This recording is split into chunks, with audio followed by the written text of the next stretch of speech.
सणासुदीचा काळ सुरू होण्यापूर्वीच महागाईने सर्वसामान्यांच्या घर खर्चाचं गणित बिघडवल्याचं चित्र आहे। किरकोळ बाजारात साखरेच्या दरात मोठी वाढ झाली असून साखरेचा भाव 65 रुपये प्रति किलो पर्यंत पोहोचल्याचा दावा करण्यात येतोय। अवघ्या 15 दिवसांपूर्वी साखर 48 ते 50 रुपये किलोच्या आसपास होती। साखरेच्या उत्पादनात घट झाल्यामुळे दर वाढल्याचं सांगितले जाते। ऊसापासून साखर तयार करण्याऐवजी इथेनॉल निर्मितीला प्राधान्य दिल्याने साखरेच्या उत्पादनावर परिणाम झाल्याचा दावा आहे।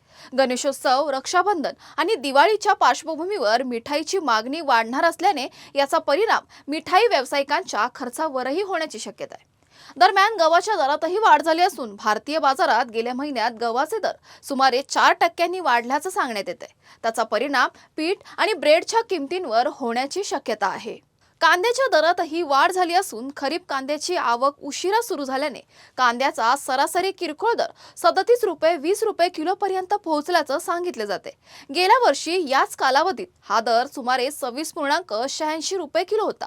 त्यामुळे सणासुदीपूर्वी साखर, गहू आणि कांदा या प्रमुख जीवनावश्यक वस्तूंच्या वाढत्या दरांचा फटका सर्वसामान्यांच्या घरगुती बजेटला बसण्याची शक्यता आहे।